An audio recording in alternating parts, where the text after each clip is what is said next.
Le téléjournal Est du Québec avec Charles-Alexandre Tissère. C'est un dossier important.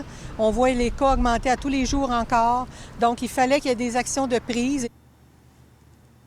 Bonsoir, mesdames et messieurs. Bienvenue au téléjournal. C'était la mairesse de Rivière-du-Loup, Sylvie Vignet, qui réagissait à l'annonce d'aujourd'hui. C'est officiel, l'usine de viande du Breton ferme ses portes pour 10 jours en raison de cette éclosion majeure de COVID-19. Selon la santé publique qui a fait le point aujourd'hui, une centaine de travailleurs ont contracté le virus depuis le début de cette éclosion.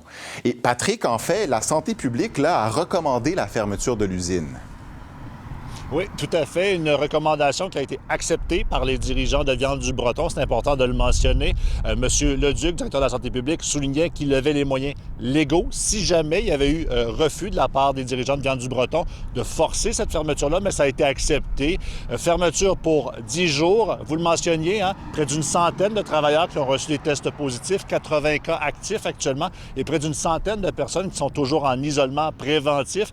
C'est une éclosion qui a vraiment connu une croissance assez exponentielle au cours de la dernière semaine, ce qui fait dire au président du syndicat des employés de Viande du Breton qui est bien d'accord avec cette fermeture-là. Il l'a demandé depuis le début de la semaine, mais selon lui, elle est arrivée trop tard.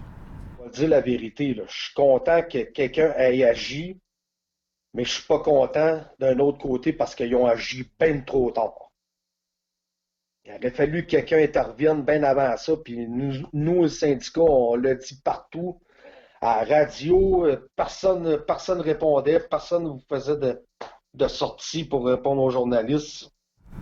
Bon, et Patrick, hier, la mairesse de Rivière-du-Loup demandait plus de transparence de la part de la santé publique. Est-ce qu'elle est satisfaite aujourd'hui? Oui, selon elle, les résidents de la région ont obtenu les réponses auxquelles ils avaient droit. Ça calmera un peu cette grogne, cette crainte aussi de la part des différentes personnes ici. Mais malheureusement, écoutez, elle souhaite obtenir plus de réponses, beaucoup plus de spontanéité et de franchise de la part de la direction de la santé publique pour s'assurer justement que le message passe bien auprès des résidents. On peut écouter la mairesse. Vous savez, avec le temps, à un moment donné, on a pris un certain confort, puis on oublie peut-être que la consigne d'être en mesure d'urgence comme on l'est, c'est de rester chez soi, de ne pas faire de sorties pour lesquelles on n'est pas obligé de le faire. Donc, tranquillement, dans le temps, on a peut-être... Parce que là, vous savez, on est rendu à un moment où il faut casser ça. Vous mentionnez également, Charles-Alexandre, que lors de ce point de presse de la santé publique sur l'heure du midi, le docteur Leduc a mentionné que oui, il y avait cette éclosion à l'usine de viande du Breton, mais il y a aussi d'autres endroits où les mesures pour la distanciation sociale, les mesures demandées par le gouvernement du Québec ne sont pas nécessairement respectées, ce qui amène une propagation de ce virus assez important dans l'ensemble de l'ouest du territoire, particulièrement dans la MRC de Rivière-du-Loup. On peut écouter le docteur Leduc.